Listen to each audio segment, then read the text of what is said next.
years ago, I asked Bruno Pratt, the venerable proprietor of the famous Bordeaux Chateau, Côte d'Estournel, will America ever be a wine-drinking nation? Pratt answered in the affirmative, yes, but only if America's first experience with wine is a great one. This got me to thinking about the four titans of wine who are principally responsible for building the platform which has enabled us to become a wine-drinking nation.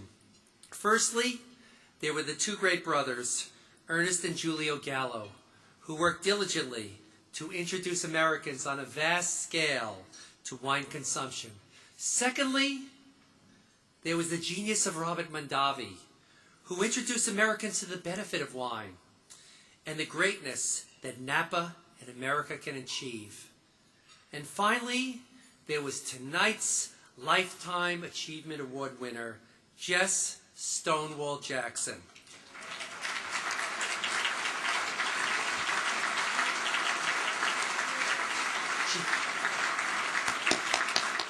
Jess in many ways combined the accomplishments of his predecessors by introducing Americans on a grand scale to the pleasures of fine wine and making sure that their first taste was a great one, just as Bruno said.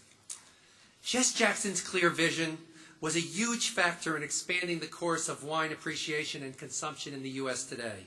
Kendall Jackson, Vintners Reserve Chardonnay, for example, defined white wine in America in the 80s. People started asking for Chardonnay instead of white wine. The revolution had begun.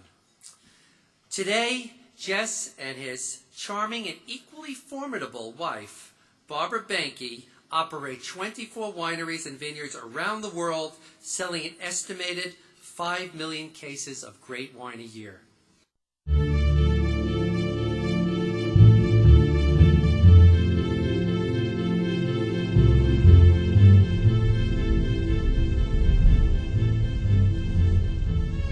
There are some special places that you just want to be and live in. Those places along the coastal, maritime, cool mountains and hills of the California coast. I am at peace and spiritually satisfied when I'm in the mountains and hills and benches of California. The land gives us what we need. It gives us our shelter, our food, our clean air, all of the things that man needs to survive, including the spiritual side.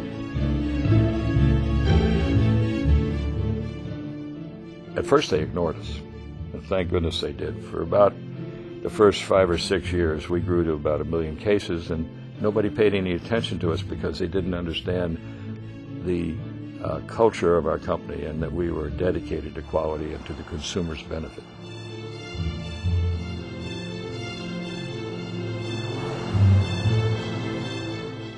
Others before us had introduced Chardonnays, and some of them were world-class. But America didn't know what Chardonnay was. We became more and more focused on making that Chardonnay 100%. 100% barrel-fermented Chardonnay became the goal. It's either late 97 or early 98. We had a sort of a little mini tasting of barrel ferment and oak levels on the Vintners Reserve Chardonnay. Historically, we'd done 60% barrel ferment, and so we had a glass with 80, a glass with 85, a glass with 90, and a glass with 100%. And so he said, well, try these, see what you think. So he went through and he tried, he says, oh God, I love that, the one that's 80 and 85 and 90, that is great. What's it going to take to do that, Randy? I said, well, just a few more barrels. And he says, well, gosh, let's do it on everything from this day forward. And I thought the CFO at the time was going to just die.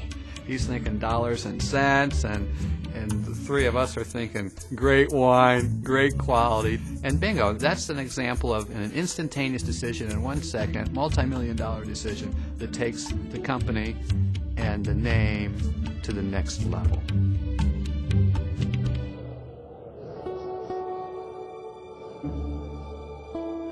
We were always farmers and something else. And we were teachers, doctors, lawyers, merchants. Sometimes the farming was raising cattle. Sometimes it was just raising corn. My grandfather, when I was 6 years old, had me hoeing corn in his farm where he retired in Colorado after teaching in Texas his entire life. That taught me a love of the soil. He was teaching me what he loved and transferred that love to me. A handful of dirt meant something to me after that. My grandmother on my mother's side taught me how to milk a cow, how to ride a horse, how to shoot a pistol. She taught me the things of survival, everyday occurrences in the life of our ancestors. I was lucky enough for my grandparents to teach me those things.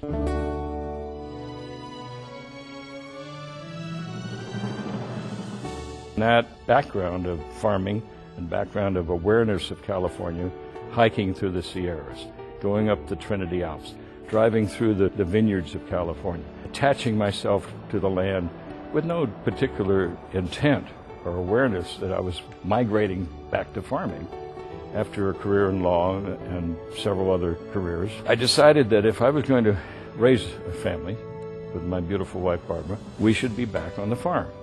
That's where I felt the children could learn, and their children could learn the same ethic about preserving and conserving land, and the beauty of the land could be taught.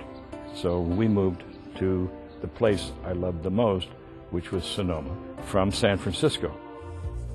Back in 1982, the first vintage, Jess roamed the state to find really good vineyards and went to Santa Barbara and went to Monterey and Sonoma and a little bit of Lake County and made a really good Chardonnay, ignoring some advice that he got from some traditional winemakers.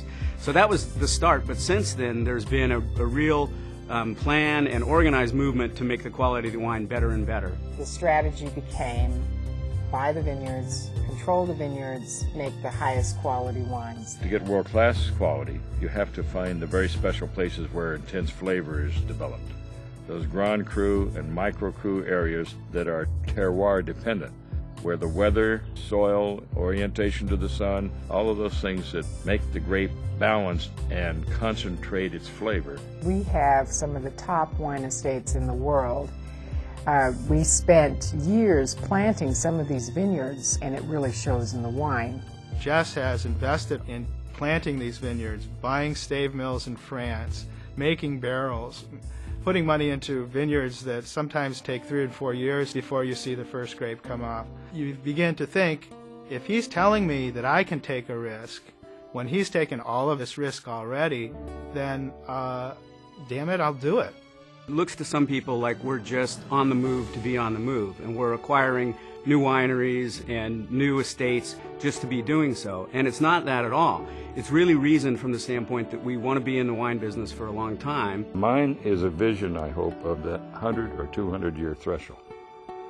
We can't just be thinking about today and tomorrow and this quarter and this year. We have to have the vision to anticipate what nature is going to do to us, what the economy is going to do to us, what government's going to do to us, what fashion is going to do to us. We've always pursued the consumer's best interest and a family's goal of having an enduring brand that always represents the highest quality in the industry.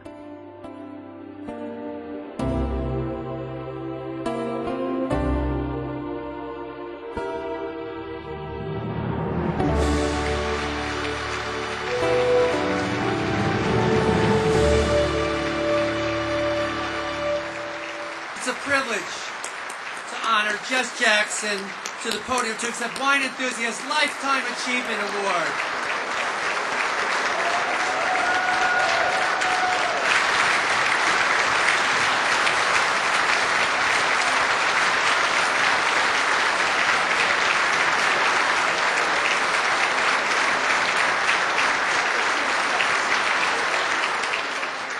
That was sort of a tour down memory lane for us.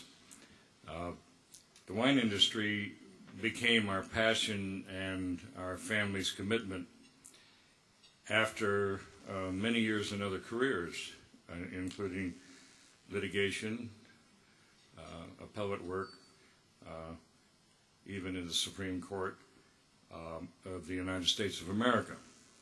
That's one of our strengths, I think, that we've been educated to try something new and find a reason to make it better. and if there's an exception to the rule, to break tradition and go forward.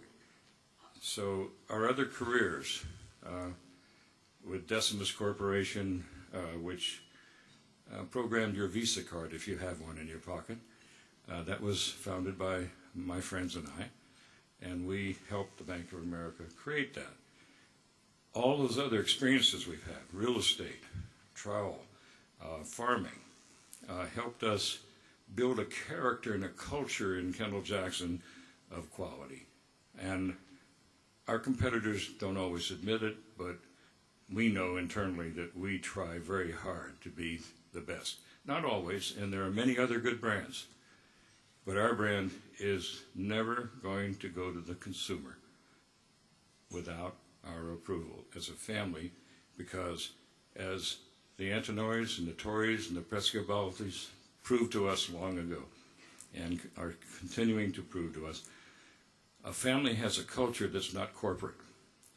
A family has a culture that wants to hand the soil and the brand and the team on to the next generation and create something of lasting value and never breach the trust of the consumer. So that is our culture. I don't think people believed it. Those of us who worked hard for years really are honored by this award. I want to thank Adam, the entire staff of the Wine Enthusiast, not only for honoring us, but also for me it's quite an honor to be honored along with Bill and Billy and Miguel, and all of the people that have been honored here today, including Olive Garden. In a way, one way or another, we all touch each other. And we, as a wine community, have brought American awareness higher and higher about what quality is, what wine is, and how to enjoy life with a beverage that goes so well with food, with romance, with tradition, with religion, and all the other cultural values, including family, that winery and wine represent. Now, I'm embarrassed a bit to accept this award for two reasons. First of all, I owe most of our success to our 1,200 employees worldwide. All of them have subscribed to the same philosophy of trying to do the best.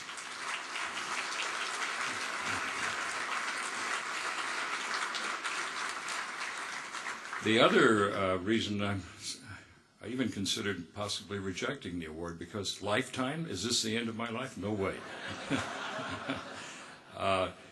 Adam, just a point of humor, but I plan to be around a long, long time.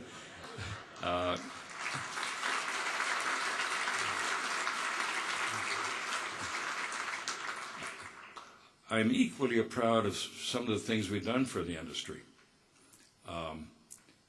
Direct shipping. Barbara and I commenced that ball decades ago.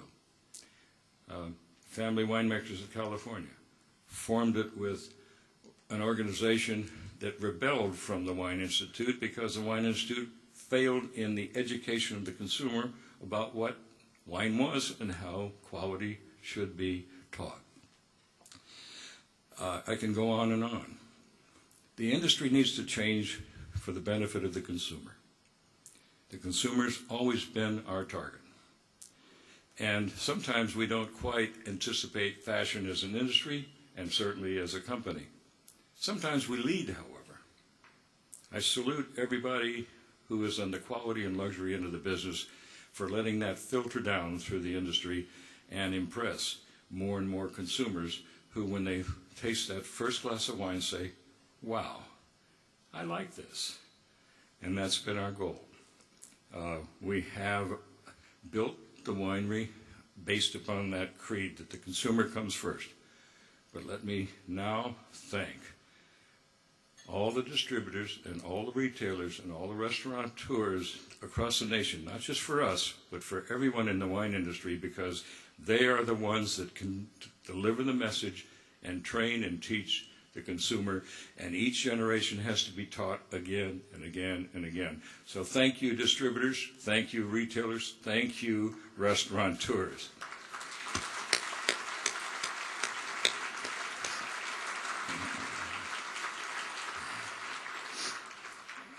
I have to also, I'm an American. I'm 14th generation American. So I have a little French blood. I have a little German blood, a little English blood, a little Irish blood, et cetera, et cetera. We've been kicked out of every good nation around the world. But we've all ended up in America, and we've traveled across America to a land I love, California. And I invite all of you to come to California and learn that California's soil is just as important. The concepts we learned from the French of terroir and vigneron are just as important in California or Australia, where we have vineyards, or Chile, where we have vineyards, or Italy, or even back in France. We are about quality. This industry has to sell quality and also lifestyle and the enjoyment of a beverage called wine. And it's a worldwide community. It's not just California. It's not just the United States. I'm very proud as an American citizen that we are now the #1 wine consuming industry or nation in the world. I'm also proud that we're nowhere near the end. We can bring that joy of the consumption of wine and the culture enriched by wine to more and more Americans. And that's our task, and I'm not finished yet. So thank you all for what a great honor.